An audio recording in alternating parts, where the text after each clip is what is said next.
Hello बच्चों, कैसे हैं आप सब लोग। स्वागत है आप सभी का अपने लर्निंग फार्मेसी चैनल पे। बच्चों, आज हम देखेंगे 10 best pharmaceutics MCQ with complete explanation. यहाँ जितने क्वेश्चन आपको दिखाए जाएंगे बच्चों, जितने क्वेश्चन आपको समझाए जाएंगे वो सारे ही प्रीवियस ईयर्स में आ चुके हैं।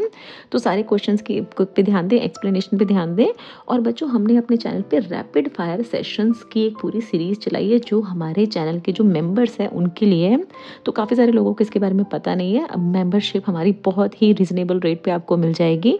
तो अगर आप उसको ज्वाइन करते हैं तो रैपिड फायर सेशंस आप हमारे सारे देख सकते हैं और उसमें आपको बहुत कम समय में बहुत सारे क्वेश्चंस हम डिस्कस करते हैं और वहाँ पर काफ़ी सारी नॉलेज आप ग्रैब कर सकते हैं। तो अगर आपको चाहिए, अगर आप ज्वाइन करना चाहते हैं तो हमारी मेंबरशिप ज्वाइन कर सकते हैं। तो चलिए आज के सेशन को अपने शुरू करते हैं। देखिए, फर्स्ट क्वेश्चन में आपसे पूछ रहे हैं, which factor most significantly affect the dissolution rate of tablet according to Noyes Whitney equation. तो ये देखिए, ये जो नॉइसी-व्हिटनी इक्वेशन है ये भी काफ़ी सारे एग्जाम में पूछी जाती है। तो यहाँ पर आप ये इसकी पूरी इक्वेशन देख रहे हैं, dm/dt is equal to a d/t cs - cb। यहाँ पर बच्चों वीडियो को पॉज थोड़ा सा कर सकते हैं और ये जो सारी चीज़ें इन्होंने बताई ना कि d का मतलब क्या है, डिफ्यूजन कोफिशिएंट, मतलब कितनी ईजिली ड्रग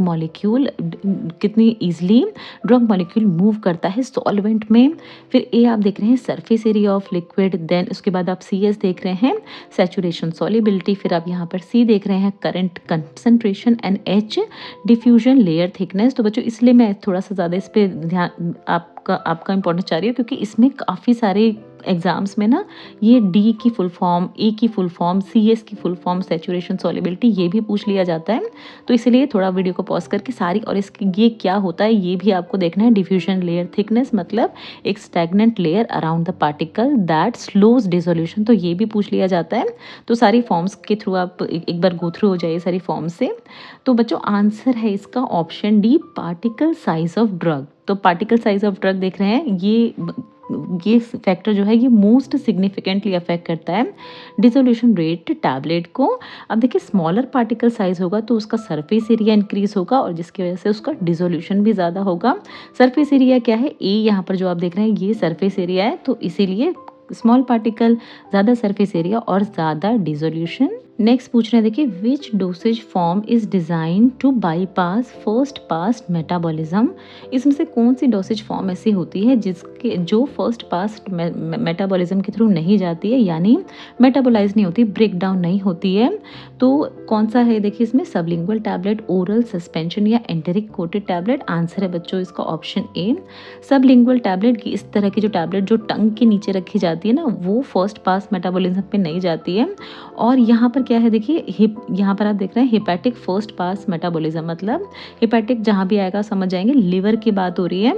तो लिवर के थ्रू ये जो टैबलेट्स, इस तरह की ड्रग्स होती हैं, ये मेटाबोलाइज नहीं होती, मतलब डायरेक्टली ये आपके यहाँ पर अगर आप अंडर द टंग रखते हैं तो डायरेक्टली आपके सिस्टमिक सर्कुलेशन में चली जाती है, ब्लड में डिजोल्व हो जाती है और जिस भी इफेक्ट के लिए इसको दिया जा रहा है वो एकदम से इंस्टेंट एक्शन अपना प्रोड्यूस करने लगती है।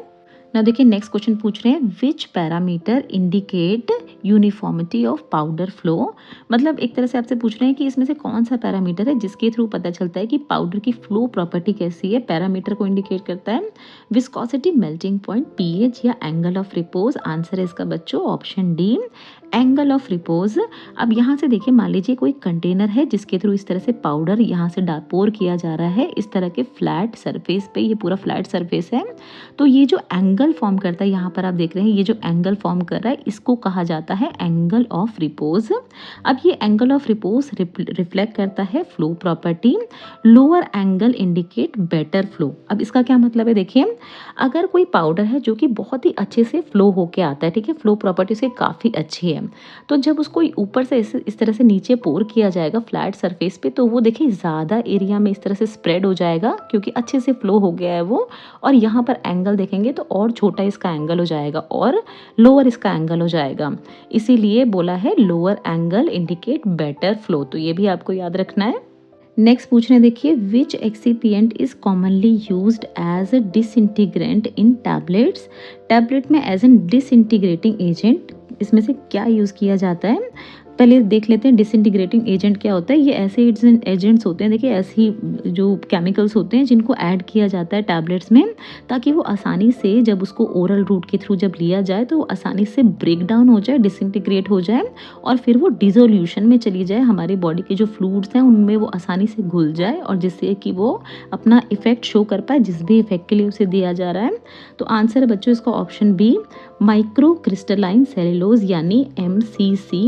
MCC स्वेल हो जाता है जब वो कांटेक्ट में आता है वाटर के साथ और जिसकी वजह से उसका डिसइंटीग्रेशन आसानी से हो पाता है। नेक्स्ट पूछ रहे हैं बच्चों, देखिए which sterilization method is most suitable for heat sensitive materials. अब यहाँ पर देखिए हीट सेंसिटिव मटेरियल्स, बहुत सारे ऐसे एंजाइम्स होते हैं, बहुत सारी ऐसी प्रिपरेशन होती है जिसमें कुछ ऐसे एंजाइम्स डाले जा रहे हैं, कुछ ऐसी चीज़ें ऐड की जा रही हैं जो कि अगर हम स्टेरिलाइज करेंगे उनको ड्राई हीट स्टेरिलाइजेशन से या मॉइस्ट हीट स्टेरिलाइजेशन में, तो दोनों में ही हीट का इस्तेमाल होता है, मॉइस्चर का इस्तेमाल होता है। जो मॉइस्ट हीट होती है उसका ड्राई हीट में ड्राई हीट का, मॉइस्ट हीट में मॉइस्ट हीट का इस्तेमाल होता है। तो उन दोनों की ही वजह से प्रिपरेशन जो है वो पूरी ख़राब हो सकती है। तो इस वजह से कुछ ऐसे स्टेरिलाइजेशन टेक्निक होती हैं जो इन तरह के हीट सेंसिटिव मटेरियल के लिए इस्तेमाल की जाती हैं। तो उसी का आपसे एग्जांपल पूछा है ऑटोक्लेविंग, अब देख रहे हैं आप gamma radiation, dry heat sterilisation. Option B भी देख रहे हैं, आंसर है बच्चों इसका ऑप्शन सी, गामा इररेडिएशन। यहाँ इस तरह का जो आप चेंबर देख रहे हैं इसमें इसका इस्तेमाल किया जाता है गामा इरेडिएशन करने के लिए। यहाँ पर क्या होता है देखिए, बहुत ही ज़्यादा इसको वाइडली यूज़ किया जाता है, बहुत ही इफ़ेक्टिव है। और ये इसमें क्या इस्तेमाल किया जाता है, तो कोबाल्ट 60 का इस्तेमाल किया जाता है। बच्चों याद रखना है आपको, कोबाल्ट 60 का इस्तेमाल किया जाता है हाई एनर्जी फोटॉन्स को प्रोड्यूस करवाने के लिए। अब ये हाई एनर्जी फोटॉन्स करते क्या हैं, ये जो माइक्रो ऑर्गेनिजम्स होते हैं उनके DNA को डिस्ट्रॉय कर देते हैं। अब देखिए इसमें प्रिपरेशन में कहीं से भी प्रिपरेशन का नुकसान नहीं हो रहा है क्योंकि कोई हीट इस्तेमाल नहीं की जा रही है। बट अगर इसमें किसी भी तरह के माइक्रो ऑर्गेनिज्म किसी भी वजह से आ गए हैं तो उनके DNA को डिस्ट्रॉय कर दिया जाता है इन तरह के कोबाल्ट 60 हाई एनर्जी फोटॉन्स के द्वारा, जिससे कि ये प्रिपरेशन अब अच्छे से स्टेरिलाइज हो जाती है। लेकिन नेक्स्ट पूछ रहे हैं, which parameter is evaluated in dissolution test. तो आंसर देख लेते हैं बच्चों, पहले अपना फिर एक्सप्लेनेशन देखेंगे। आंसर है इसका option C, rate of drug release. ये इवेल्युएट किया जाता है डिसोल्यूशन टेस्ट में। अगर डिसोल्यूशन टेस्ट की बात करें तो देखिए ये इस तरह का इसका अपरेटस होता है जहाँ पर ये बास्केट होती है, बास्केट के अंदर इस तरह की टैबलेट रखी गई है और इसी का डिसोल्यूशन टेस्ट हम कर रहे हैं। यहाँ सिलेंड्रिकल वेसल होता है जिसमें अंदर इस तरह का लिक्विड फिल होता है। यहाँ शाफ्ट होती है जिसकी मदद से इस बास्केट की मूवमेंट करवाई जाती है, पिपेट और इलेक्ट्रिक मोटर आप देख रहे हैं। तो ये डिसोल्यूशन टेस्टिंग क्या करती है, ये मेज़र करती है किस रेट और किस एक्सटेंट तक एक्टिव फार्मास्यूटिकल इंग्रेडिएंट जो कि प्रेजेंट है इन किसी भी डोसेज फॉर्म, चाहे आप टैबलेट की बात करें चाहे आप कैप्सूल की बात करें, तो उसमें जो API प्रेजेंट है ना, जो एक्टिव फार्मास्यूटिकल इंग्रेडिएंट है जिसकी वजह से जिसके लिए वो ड्रग दी जाती है, मान लीजिए पैरासीटामोल की टैबलेट दी जा रही है तो उसका API उसमें जो बुखार को कम कर देगा वो एजेंट जो मौजूद है, तो उसकी ये एक्टिव फार्मास्यूटिकल इंग्रेडिएंट किस रेट और किस एक्सटेंट तक रिलीज होके आता है सॉल्यूशन में, उसकी टेस्टिंग की जाती है डिसोल्यूशन टेस्ट में।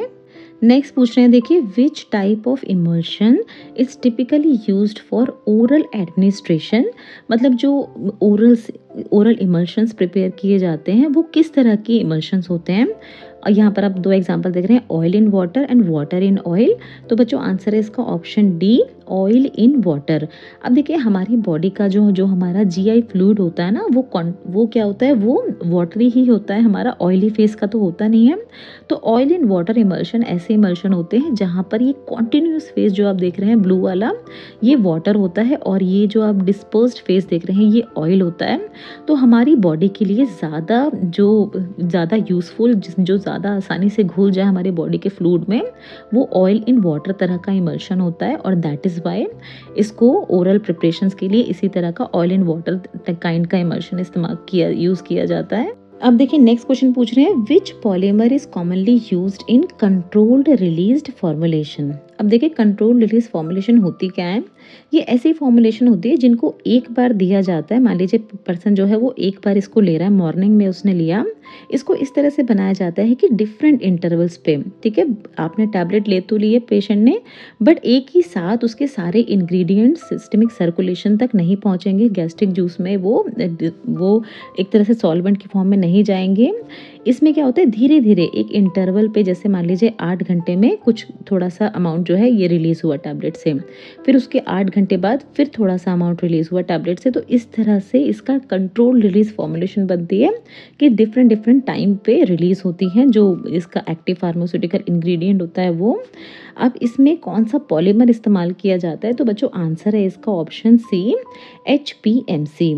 HPMC की फुल फॉर्म भी पूछी जाती है तो ये भी आप याद रख रहे हैं, हाइड्रोक्सी प्रोपाइल मिथाइल सेल्यूलोज का इस्तेमाल किया जाता है एज अ पॉलीमर। ये देखिए ये प्राइमरी पॉलीमर है oral control release hydrophilic matrix tablet का।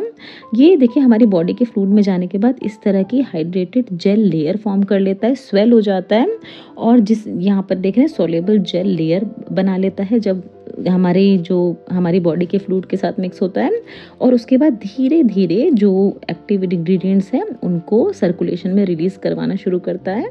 नेक्स्ट पूछ रहे हैं, देखिए which test evaluate the mechanical strength of tablet. Tablet की मैकेनिकल स्ट्रेंथ किस टेस्ट के थ्रू पता चलती है, एसए, हार्डनेस टेस्ट, डिसइंटीग्रेशन टेस्ट या डिसोल्यूशन टेस्ट। आंसर है बच्चों इसका ऑप्शन बी, हार्डनेस टेस्ट आप देख रहे हैं। अब यहाँ पर क्या किया जाता है, देखिए इस तरह का इंस्ट्रूमेंट आप कह सकते हैं होता है, उसके बीच में टैबलेट को रखा जाता है। ये आप अपनी लैबोरेटरीज वगैरह में भी एक्सपेरिमेंट करेंगे, फार्मेसी में जब आप एडमिशन लेंगे या आप अभी फार्मेसी में अगर होंगे तो ये एक्सपेरिमेंट आप करेंगे अपनी लैब्स में। फिर इसको देखिए ऊपर से इस तरह से पुश किया जाता है, इसके ऊपर हैंडल होता है, वहाँ से पुश किया जाता है और देखा जाता है कि कितने फोर्स पे ये टैबलेट जो है ये ब्रेक हो गई है। इससे पता लगाया जाता है कि टैबलेट कितनी हार्ड है, कितनी हार्डनेस उसमें है। मेजर करता है देखिए hardness test maximum crushing force यानी breaking strength required to fracture a material particularly pharmaceutical tablets. अब देखिए टैबलेट जो है वो इतनी हार्ड भी नहीं होनी चाहिए कि हमारी बॉडी में जाके वो टूटे ही ना, बहुत ज़्यादा अगर हार्ड बना दी, और इतनी सॉफ्ट भी नहीं होनी चाहिए कि वो हमारे कुछ ऐसी टैबलेट होती हैं जैसे जो डिज़ोल्व हो जाती है हमारे माउथ में, जिनको उसी पर्पज़ के लिए बनाया जाता है, बट मैक्सिमम टैबलेट जो होती हैं उनकी एक पर्टिकुलर हार्डनेस रखी जाती है ताकि वो एक पर्टिकुलर टेम्परेचर पे जाके, पर्टिकुलर फ्लूइड में जाके फिर वो डिज़ोल्व हो जाए और फिर वो अपना एक्शन प्रोड्यूस करें। लास्ट क्वेश्चन देखेंगे बच्चों हमने अपने आज के इस वीडियो का। पूछ रहे हैं which route provide fastest onset of action. तो इसका आंसर बहुत सारे बच्चों को पता भी होगा, आंसर इसका option C, intravenous route provide करता है, जहाँ blood directly systemic circulation blood vessels में दी जाती है ताकि वो डिज़ोल्व हो जाए, बॉडी के सारे जितना भी ब्लड है उसमें जाके अच्छे से वो डिज़ोल्व हो जाए और 100% बायो अवेलेबिलिटी प्रोड्यूस करे। जहाँ पर देखिए यहाँ पर यही मेंशन किया हुआ है, delivering medication directly into blood stream for immediate systemic effect. So बच्चों ये थे हमारे 10 बेस्ट क्वेश्चन जो सारे प्रीवियस ईयर्स में पूछे जा चुके हैं। ऐसे बहुत सारे क्वेश्चन हम फ्यूचर में भी आपके लिए लेके आते रहेंगे, तो चैनल को सब्सक्राइब ज़रूर कर लें। और अगर हमारे चैनल को ज्वाइन करना चाहते हैं रैपिड फायर सेशंस के लिए तो ज्वाइन कर सकते हैं आप अपने हमारे चैनल को। So thank you so much for watching this video. See you all in the next video. Till then bye bye and take care.